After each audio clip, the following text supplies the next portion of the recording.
Assalamualaikum warahmatullahi wabarakatuh. Bismillah, alhamdulillah, wa syukurillah, la haula wa la quwata illa billah. Saudara-saudara mahasiswa yang saya hormati, puji syukur kita panjatkan kehadirat Allah Subhanahu wa Ta'ala atas limpahan rahmat dan karunia-Nya. Hari ini kita diberi kesempatan untuk memperdalam, membekali diri dengan ilmu yang banyak. Hari ini perkenalkan saya Dr. Agus Siswanto yang mengampu mata kuliah Manajemen Sumber Daya Manusia Lanjut. Mata kuliah ini memiliki bobot 3 SKS dan merupakan kelanjutan dari mata kuliah Manajemen Sumber Daya Manusia yang Anda tempuh di program S1. Mata kuliah ini saya desain ada 14 pokok bahasan yang tentunya nanti akan kita selesaikan dalam 14 kali tatap muka dan 2 kali ujian mid semester dan ujian semester. Mata kuliah pertama yang akan kita diskusikan bersama-sama adalah pengantar manajemen sumber daya manusia lanjutan yang nanti akan sekaligus mereview mata kuliah yang kemarin sudah pernah Anda tempuh. Yang kedua adalah pokok bahasan tentang Human Resource Strategic atau biasa bagaimana strategi mata kuliah SDM ini akan dijalankan di organisasi atau di perusahaan. Pokok bahasan yang ketiga adalah tentang disiplin kerja, yang ini tentunya menjadi satu pokok bahasan penting ketika kita mengelola organisasi atau mengelola perusahaan. Yang tidak kalah pentingnya adalah pokok bahasan yang keempat, yaitu pentingnya motivasi dan bagaimana prestasi kinerja itu bisa kita kembangkan. Sedangkan yang kelima adalah pokok bahasan tentang promosi, rotasi, demosi. Dan ini tentunya kita akan menggunakan studi kasus yang tentunya harus kita jalankan bersama. Yang keenam, mata kuliah yang harus kita pelajari bersama adalah komunikasi kerja. Ini menjadi sesuatu yang sangat penting karena berhasil tidaknya suatu perusahaan itu bukan sekedar bagaimana memiliki karyawan yang bagus, tapi juga bagaimana karyawan yang bagus itu bisa berkomunikasi lebih bagus kepada tim dan kepada anggota yang lain supaya visi misi perusahaan bisa tercapai. Yang ketujuh adalah manajemen konflik dan stres dan manajemen stres. Jadi konflik ini harus kita manage menjadi sesuatu yang lebih produktif. Jangan sampai konflik itu tidak termanage, karena kalau konflik tidak termanage yang terjadi justru malah produktivitas menjadi tidak terwujud gitu. Maka yang kita jalankan adalah bagaimana manajemen konflik dan bagaimana manajemen stres itu. Yang kedelapan adalah tentang lingkungan kerja. Jadi bagaimana visi misi dan bagaimana produktivitas perusahaan itu bisa dicapai, tentunya dengan lingkungan kerja yang sangat baik. Yang kesembilan yang harus kita kuasai bersama adalah hubungan industrial. Jadi bagaimana hubungan antar karyawan dengan pemilik saham, bagaimana hubungan karyawan dengan direktur, bagaimana hubungan karyawan dengan lingkungan kerja, dan ini tentunya menjadi fokus dari bidang manajemen sumber daya manusia yang nanti akan kita kaji pada pertemuan yang ke-9.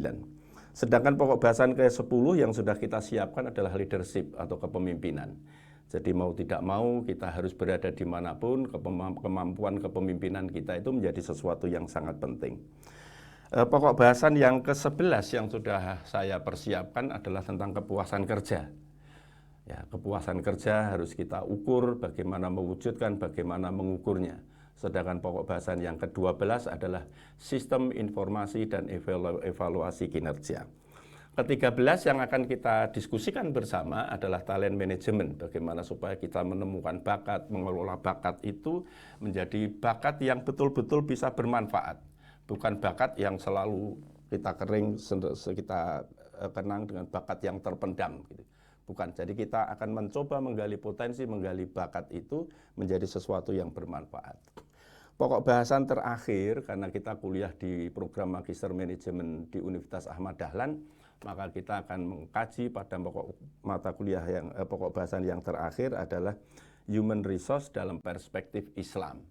Jadi kita akan mencoba mengelola materi-materi itu yang sudah ada di pokok bahasan yang sudah kita sediakan. Untuk referensi pokok sudah kami sampaikan, ada buku-buku dari Human Resource Management yang dari banyak hal itu. Namun saya sendiri sudah menyiapkan tidak kurang dari 3 buku. Ya. 3 buku yang sudah saya susun yang berkaitan dengan manajemen sumber daya manusia yang nanti para mahasiswa bisa melaksanakan itu.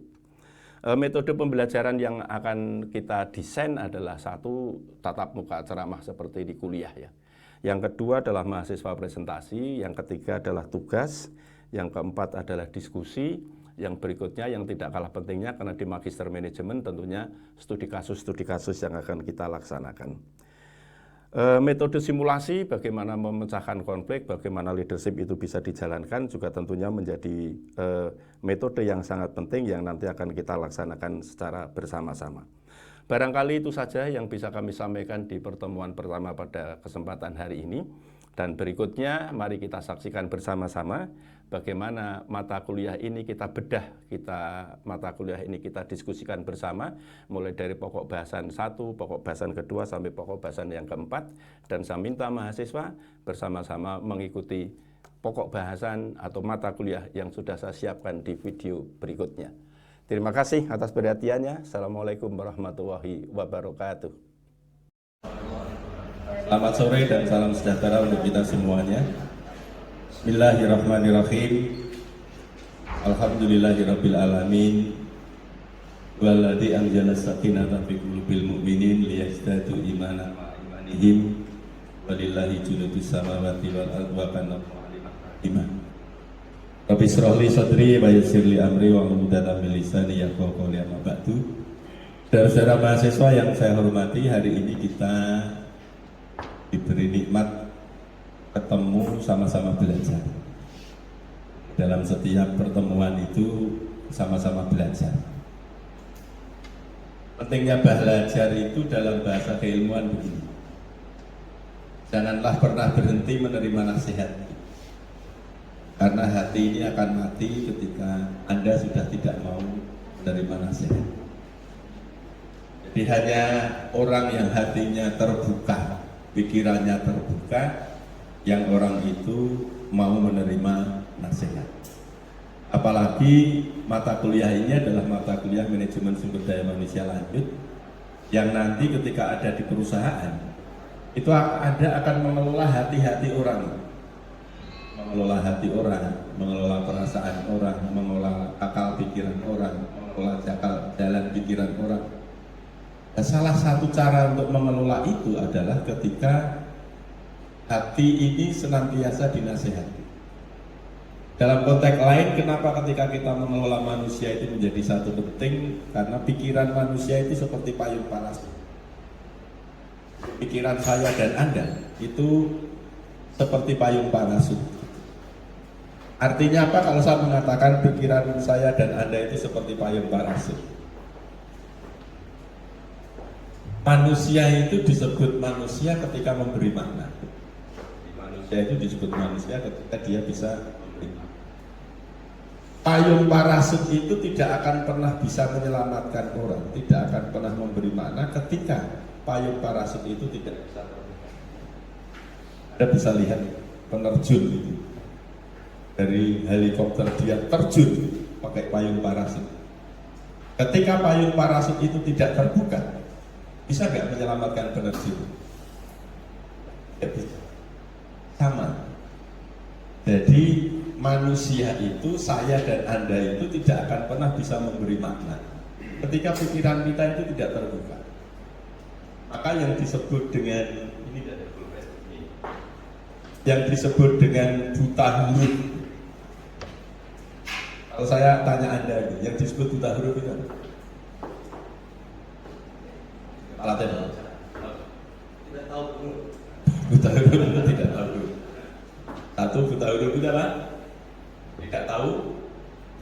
Tidak tahu huruf itu. Yang lain ada? Buta huruf itu apa? Tahu huruf tapi tidak bisa membaca. Oh, tahu huruf tapi tidak bisa membaca. Tidak bisa membaca. Tidak bisa membaca huruf. Definisi buta huruf ini adalah definisi dulu. Orang mengelola SDM itu juga gitu. Ketika dia hanya terpaku pada sesuatu yang dulu, itu berbeda dengan sekarang. Karena definisi buta huruf yang sekarang itu bukan ini. Ini kan dulu. Alvin Toffler itu membuat definisi buta huruf itu nggak begitu. Orang yang buta huruf itu adalah orang yang tidak bisa menanggalkan metode cara belajar lama, ilmu lama, lalu dia gagal menggali, menerapkan, menyerap ilmu-ilmu yang baru. Jadi ketika Anda itu masih caranya belajar tempo dulu, lalu ketemu mengelola SDM yang sekarang itu gagal, itulah buta huruf zaman now. Maka yang disebut dengan belajar itu dulu kan learning, betul ya? Belajar itu apa? Learning kan? Kalau sekarang kan enggak. Belajar itu learning, unlearning, lalu re-learning. Maka ketika kita pokok bahasan yang kita bicarakan adalah merumuskan strategi dan kebijakan MSDM. Kita harus melepaskan teori-teori yang dulu, kita harus melepaskan cara mendidik karyawan yang dulu, kita harus melepaskan beberapa cara paradigma yang dulu, lalu ketemu dengan paradigma yang baru. Maka yang disebut dengan belajar sekarang itu adalah satu, learning belajar. Yang kedua, unlearning. Unlearningnya apa? Dia berhenti dulu. Apa yang diperolehnya kemarin dalam pengelolaan SDM ini dievaluasi. Mana yang baik diteruskan, yang jelek ditinggal. Setelah itu dia belajar kembali, yang disebut dengan re-learning.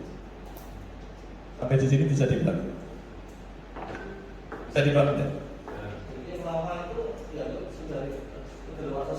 Ya, kalau orang itu berbicara zaman saya dulu, kalau saya dulu, itu namanya buta huruf zaman now. Nah, pokok bahasan yang akan kita bicarakan adalah merumuskan strategi dan kebijakan MSDM. Oleh karena itu tadi saya awali dulu motivasi bahwa ketika mengelola karyawan zaman sekarang sudah tidak lama, tidak sama dengan mengelola karyawan zaman yang dulu. Penggajian juga begitu, apresiasi juga begitu, menghargai karyawan juga begitu. Ini paradigma yang akan kita bicara. Sampai di sini ada pertanyaan dulu deh. Yang saya sampaikan di awal bisa dipahami. Jadi paradigma itu berubah ketika Anda masih menggunakan dulu dan tidak mau menggunakan yang baru. Inilah definisi buta huruf di zaman yang kalau dulu orang sekarang kan banyak sekali yang buta huruf teknologi, betul?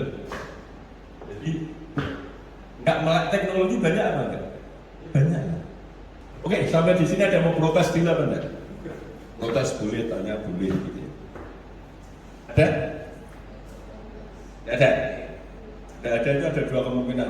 Silakan Mas.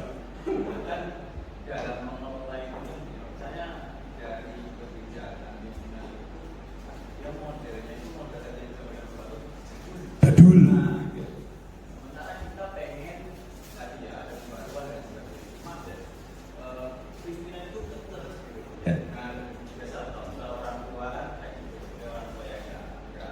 Enggak semua ada, saya orang tua juga kayak gitu-gitu banget gitu. Iya. Kita sebagai apa ya, pembaru itu apa yang harus kita lakukan itu? Ya, nanti di kebijakan ini tak nanti terjawab. Nanti kalau saya jawab di awal nanti 44. Ini saya urutkan tapi nanti pasti jawab. Pertanyaannya bagus ya. Oh silakan. Saya kok punya pandangan yang agak sedikit berbeda. Mungkin kalau sangat kontroversi. Saya itu tipe orang yang sesudah tidak. Bentar, Mas, minta tolong macet. Ya, terus. Tidak melupakan Ya. teori-teori atau mungkin pengalaman-pengalaman yang lalu terkait dengan apakah itu pengolahan dan sebagainya itu bisa menjadi referensi buat kita untuk mengambil sikap untuk menyesuaikan dengan kondisi yang sekarang. Artinya memang seorang personalia itu kan perlu adaptif, perlu juga kemudian berpikir visioner terkait dengan kondisi yang akan datang seperti apa. Jadi tidak kemudian serta-merta yang lalu sudah dilupakan sama sekali atau tidak. Ya. Jadi pengalaman untuk yang akan Ya. Itu. Jadi gini. Oh silakan. Oh silakan Pak saya. Gimana? Kalau kita sudah umpamanya personalnya sudah upgrade seperti itu, Ya. akhirnya. Tapi yang ditangani Pak sama masih jadul semua. Ya. Gimana, Pak? Gitu. Oke, sebelum saya jawab ini semuanya kemarin tahu kasusnya BSI kan? Nah, berapa hari dia macet itu? 3-4 hari. Anda kalau punya uang di BSI kemarin, senang apa sedih? Loh, Anda punya uang di BSI kemarin, kira-kira Anda sedih apa senang? Sedih pakai banget ya. Kasus BSI kemarin itu ada kaitannya satu teknologi, yang kedua adalah SDM, yang ketiga mungkin adalah investasi. Teknologinya hebat, tapi SDM-nya hebat atau enggak? Mungkin belum, atau mungkin ini sudah siap Pak, tapi investasi terhadap perlindungan keamanan ini yang belum. Saya ingin sampaikan dulu kaitannya ini. Nanti akan saya jawab juga 3 pertanyaan tadi, tapi ini supaya urut. Jadi yang pertama kompetensi ini akan berbicara tentang bagaimana merumuskan kebijakan SDM. Bagaimana merumuskan kebijakan SDM. Oke. Nanti akan kita awali dulu. Ada elemen yang harus kita perhatikan di sini. Satu adalah ketika kita membuat kebijakan, maka ada 2 hal yang harus diperhatikan. Satu adalah kemampuan menganalisis strategi. Zaman dulu itu beras-berus kan. Dalam konteks sekarang ini, kebijakan yang mau diambil itu harus melalui proses analisa dulu. Analisis ini menjadi sesuatu yang penting. Nanti akan kita awali ketika membuat kebijakan itu adalah menyusun visi.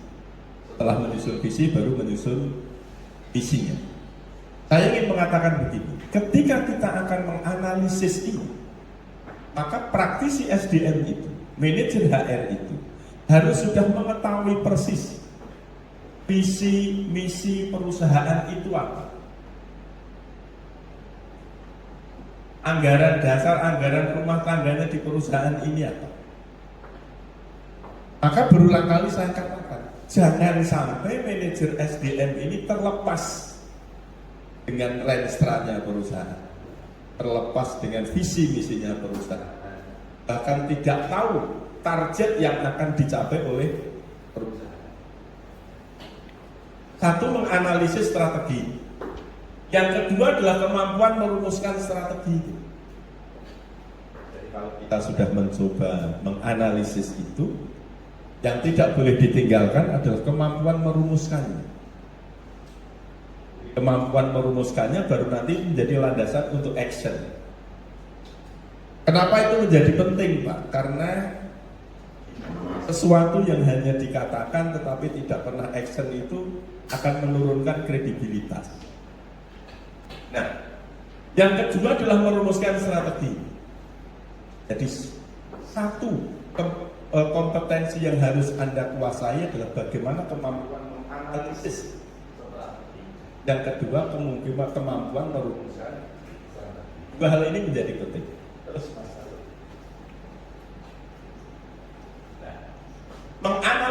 kompetensi ini menganalisis strategi MSDM yang berkaitan dengan strategi kebijakan organisasi. Maka ketika Anda mau menjadi praktisi SDM itu harus dilihat dulu, ini perusahaan lama sudah berapa puluh tahun, ini perusahaan baru berapa tahun, dan ini perusahaan baru akan berdiri atau baru sedang akan direncanakan. Jadi menjadi praktisi SDM itu ada 3 hal yang harus diperhatikan. Ini perusahaan lama apa tidak? Ini perusahaan baru yang sudah punya budaya kerja, budaya organisasi atau belum? Ataukah ini perusahaan yang baru akan dikerjakan? Nah, saya ingin katakan begini, ketika Anda ketemu dengan perusahaan yang misalnya perusahaan ini sudah 20 tahun berdiri, dia punya karyawan nggak? Jangan. Karyawan yang banyak itu punya kebiasaan nggak? Punya tradisi, punya budaya kerja apa enggak? Punya nilai-nilai apa enggak? Ini yang menjadi sebuah catatan dulu. Banyak perusahaan itu ketika menyusun visi misi perusahaan itu tidak menjadi visi misi perusahaannya, tetapi menjadi visi misi konsultannya. Kenapa begitu bisa terjadi? Karena kebalik. Kalau perusahaan ini sudah berusia 20 tahun atau mungkin bahkan lebih, maka merumuskannya bukan dari visi misi ini. Maka Anda harus melihat dulu nilai-nilai budaya kerja yang berada di situ apa. Kebiasaan karyawan di situ apa. Nilai yang dijunjung tinggi di situ apa. Itu semuanya dikumpulkan. Setelah itu semuanya dikumpulkan, yang disenangi mereka apa, yang dilarang mereka apa, yang boleh dikerjakan apa, yang tidak boleh dikerjakan apa. Semuanya itu menjadi nilai-nilai perusahaan. Ketika nilai-nilai perusahaan ini lalu Anda kumpulkan, ketika dikumpulkan lalu Anda mengumpulkan sama-sama lalu diringkas menjadi sebuah rumusan, ini ketika naik ke atas inilah yang disebut dengan visi perusahaan. Maka kalau perusahaan itu sudah berdiri, maka Anda mengambilnya polanya bottom up. Dari bawah dulu baru menjadi sebuah rumusan. Biasanya ini orang lalu kebalik dengan perusahaan yang baru berdiri. Kalau perusahaan itu baru berdiri sudah punya nilai perusahaan, nilai budaya kerja apa belum? Belum punya kebiasaan, punya nilai yang dijunjung tinggi apa enggak? Kan belum. Nah kalau belum ini Anda menggunakan pola top down.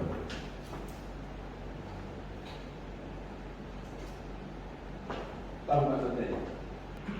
Tapi berbeda dengan visi yang ini disusun oleh konsultan.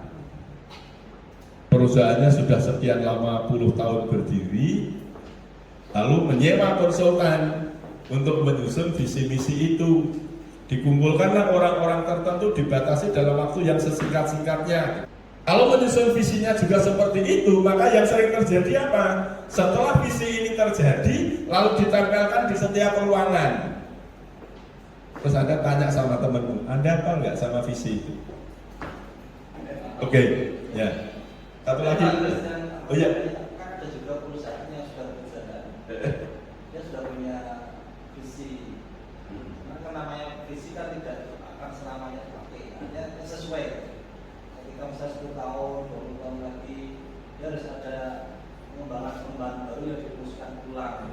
Itu juga bagian dari menganalisa yang tidak kemudian serta-merta bahwa yang sudah ada itu dianggap tidak ada, rumusan baru kan tidak begitu. Artinya kan yang lama tetap kemudian dilihat, yang masih sesuai itu dirumuskan ulang, yang ada baru dimasukkan kembali, kan begitu. Iya, kan sama Pak. Itu kan semuanya kan dalam proses belajar tuh. Definisi belajar itu kan satu learning, yang kedua unlearning. Ketika unlearning itu kita berhenti sejenak untuk mengevaluasi mana yang baik kita teruskan, yang tidak kita tinggalkan. Ada, ketika Anda melakukan upaya pembaharuan atau inovasi di kantor ini, semuanya mendukung apa enggak? Semuanya mendukung apa enggak? Belum tentu kan? Pertanyaannya kan simpel, siapa yang tidak mendukung? Yang tidak mau berubah adalah mereka yang mendapatkan keuntungan karena keburukan sistem.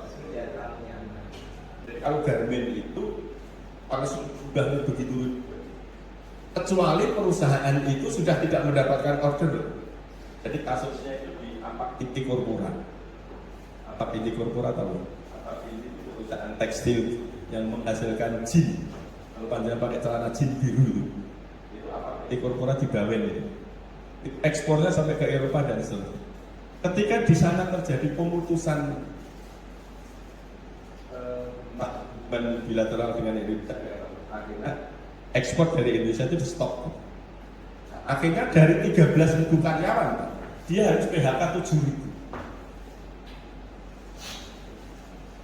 Kebetulan manajer HR-nya pada waktu pas Agung dia luar biasa. Bisa memberikan pemahaman kepada seluruh karyawan tersebut yang terkena PHK dengan mendapatkan kompensasi tidak ada demo. Walaupun memberhentikan 7.000. Ini kan butuh skill, butuh negosiasi, butuh kemampuan menjelaskan. Jadi kasusnya Seritek, karena Pak tahu kasusnya Seritek. Seritek ini kan dulu mendapatkan order besar ketika Orde Baru, seragam Polri, seragam Burpa, seragam tentara dan sampai ekspor ke negara luar negeri. Tapi apa yang terjadi sekarang? Mismanagement. Nah, mismanagement kan kaitannya dengan omset yang berada di luar negeri itu. Kalau omset di luar ekspor ke luar negerinya dia mengalami hambatan, ya berat juga cash flow-nya. Jadi kalau selama perusahaan garmen ini masih mendapatkan order dari pajak, ya yang dia lakukan tadi, jadi tidak melakukan PHK massal, tapi dia update skill-nya, dan sekarang ini yang paling cepat juga mengalami perubahan itu adalah teman-teman yang berada di advertising. Tahu MMT ya? MMT itu 10 tahun yang lalu. Bikin MMT murah atau mahal? Mahal. Kalau di era sekarang bikin seperti itu, mahal apa murah? Jadi banyak orang sekarang kalau bikin papan namanya nggak mau pakai kaca yang begitu mahal. Pakai MMT aja, nanti berapa bulan ganti lagi, berapa bulan ganti lagi. Oh itu harganya jauh lebih. Tapi sabar. Jadi misalnya bukan pakai tang nama yang sudah sekian puluh tahun tapi nggak selesai-selesai. Itu ya Pak Jakanya. Jadi update-nya adalah update kompetensinya ini, skill-nya. Kalau jumlahnya ribuan seperti ini, kalau dilakukan PHK, kalau rekrutmen yang baru nggak semudah. Karena biaya rekrutmen kan juga mahal. Oke. Menganalisa strategi MSDM yang berkaitan dengan strategi dan kebijakan organisasi. Kompetensi unjuk kerja pertama yang harus dimiliki oleh mahasiswa apa? Bagaimana visi, misi, nilai-nilai dan strategi organisasi yang terkait dengan MSDM itu diidentifikasi. Maka di awal tadi saya sudah katakan kemampuan mengidentifikasi, kemampuan menganalisa ini harus menjadi makanan harian. Menjadi makanan. Kompetensi untuk kerja kedua, kondisi eksternal dan internal yang terkait dengan MSDM diidentifikasi. Yang berikutnya, kondisi suplai pasar tenaga kerja dan posisi yang sulit di sini, apa yang terjadi? Yang berikutnya, melakukan benchmarking ke industri sejenis. Oke, kesimpulannya Mas. Ya. Sebagai satu kesimpulan dari mata kuliah ini, satu, strategi organisasi harus menjadi acuan utama dalam menyusun strategi manajemen sumber daya manusia agar tujuan atau goal fungsi manajemen sumber daya manusia mampu mendukung pencapaian goal. Jadi yang menjadi rujukan pertama Pak, yaitu acuan utamanya Pak, strategi organisasi harus menjadi acuan. Yang kedua, strategi dan kebijakan manajemen sumber daya manusia merupakan bagian yang terintegrasi dengan visi, misi, strategi perusahaan. Maka dari awal saya mengatakan orang SDM harus paham persis bisnis. Orang SDM jangan alergi bisnis. Orang SDM itu harus paham bisnis. Budaya bisnisnya, cara bisnisnya, entrepreneurnya itu harus dimiliki betul. Sehingga ketika menyusun kebijakan ini, maka seluruh kebijakannya adalah terintegrasi dengan tujuan, visi, misi dari perusahaan ini. Ayo Mas. Merumuskan strategi dan kebijakan MSDM memerlukan koordinasi baik semua pemangku kepentingan organisasi. Baik itu pemegang saham, baik itu komisaris, baik itu masing-masing departemen itu menjadi ketertarikan. Pengetahuan dan pemahaman bisnis kegiatan organisasi menjadi salah satu persyaratan agar mampu merumuskannya dengan baik. Dan yang paling akhir sebagai kesimpulan, pastikan juga bahwa strategi dan kebijakan manajemen sumber daya manusia tersebut mengintegrasikan semua fungsi-fungsi yang ada di MS. Oke, ada pertanyaan lagi tidak? Cukup ya? Terima kasih atas perhatian Ibu dan Bapak semuanya. Mudah-mudahan pertemuan ini membawa manfaat. Assalamualaikum warahmatullahi wabarakatuh.